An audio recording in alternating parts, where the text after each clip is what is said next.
No CEO in their right mind would simply go out and buy 5,000 trucks and call that a logistics strategy. But that is exactly how most companies do AI. They buy tools, run pilots, and just hope. In this video, I'll give you the 3-layer framework that turns AI activity into real business results.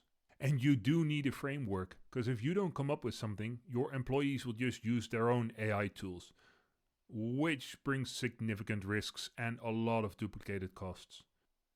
And this is not some future risk, this is today.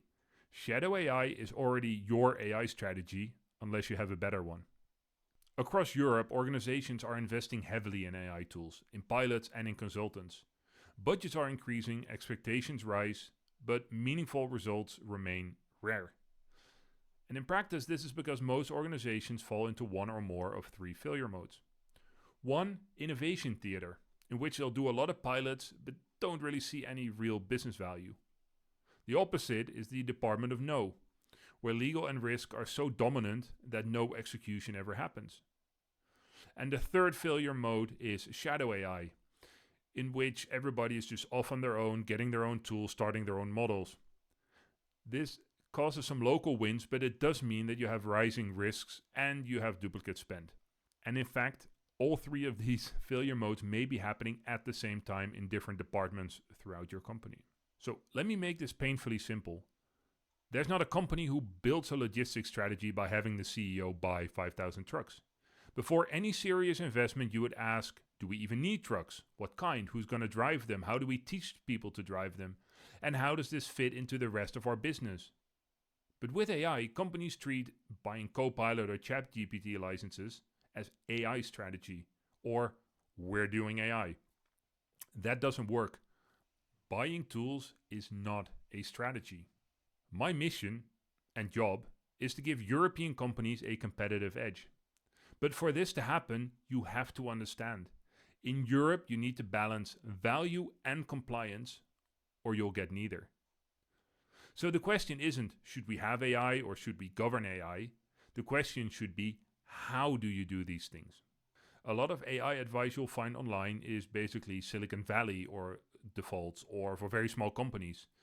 But Europe is not Silicon Valley, and you are probably not running a small company. That means 3 things really should matter to you. 1, regulation is a real design constraint. There is a lot of it, and you need a plan of how to deal with it. You also have to deal with works councils and other employee rights.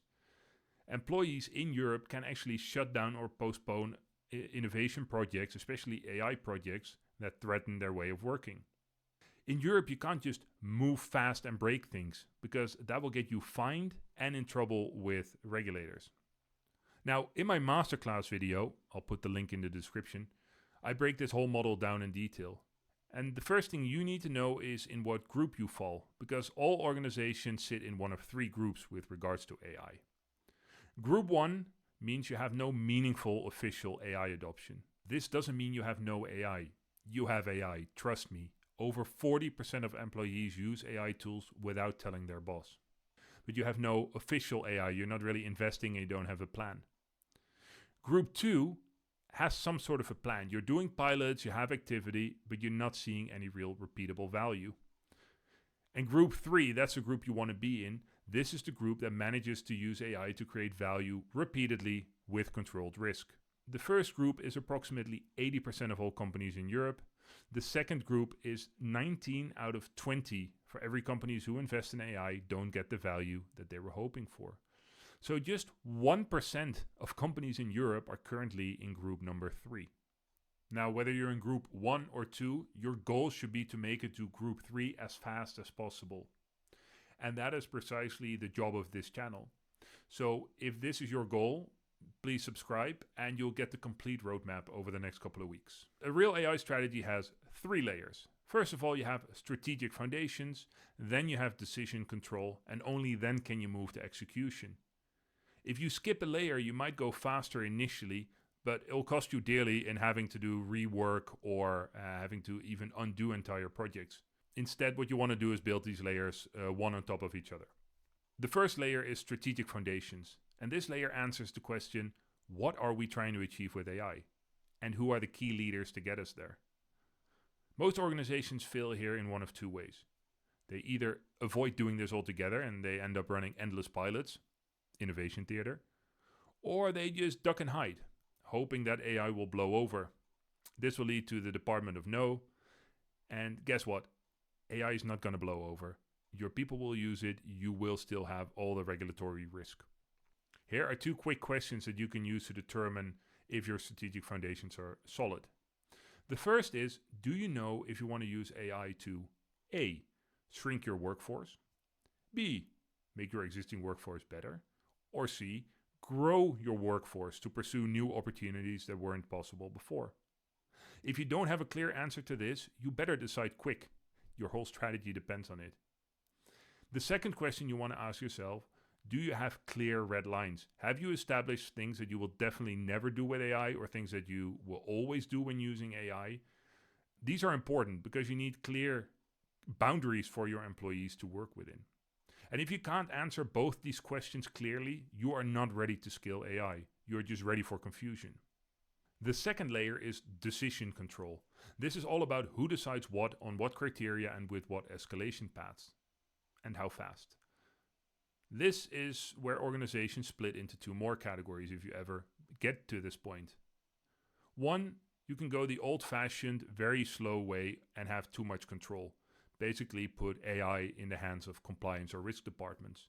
You will end up doing nothing. Or you can have too little control. Basically, everybody just does whatever the hell they want, and you'll have shadow AI all over the place. Here are two more fast self-check questions so you can analyze where you stand. The first is, can a team get approval for low-risk AI improvements within days, not months? Because if everything needs a committee, your competitors are going to outrun you, and your employees will move to shadow AI.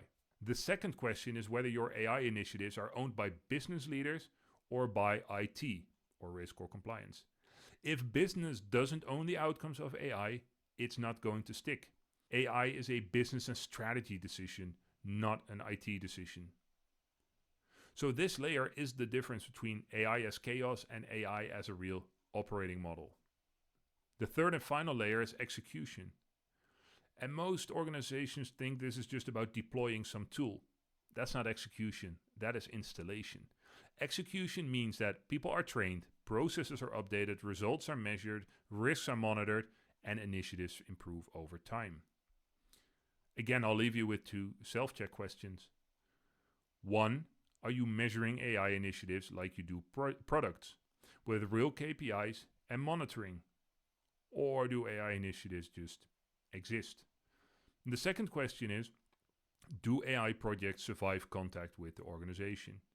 Meaning, are they adopted, integrated, and does behavior change? If not, you don't have execution, you just have experiments. Now, across all these layers, the best way to think about it is a maturity ladder. There's no point assigning precise percentages, but you can judge whether it is blocking, which means it is so bad you can't move at all, or if it's fragile, which means you can move but it's underdeveloped and you're going to get into trouble. It can be functional, which means it's working in pockets, or if people are really concentrated, it will work. It's robust if it's repeatable and controlled and doesn't depend on key individuals. And it's advanced if you're really compounding this capability. Your goal isn't to be advanced, your goal is to be robust. You want a repeatable, controlled system. And most companies aren't bad across the board. They are just structurally incomplete. One or two layers will have a bunch of problems. So they have fragments of a strategy, but not yet a coherent system. And here's a key thing to keep in mind. AI is the means, not the end. You are not investing in AI so you can say you do AI. You're investing in outcomes your business cares about. Margin, service, safety, growth, resilience. If you want a full breakdown of this strategic model, all the components, all the mechanics of a real AI strategy, I have a longer masterclass video which I'll link in the description. But if you want to know where your organization sits right now, you can also just take the European AI Strategy Diagnostic. It's going to take you about 8 to 10 minutes. It's completely free. And in the end, you'll get a tailored report across all 3 strategy layers, including your exposure to the 3 failure modes. And here's just one more thing. Please tell me in the comments which group you're in, group 1, 2, or 3, and which layer is your bottleneck. foundations, decision control, or execution.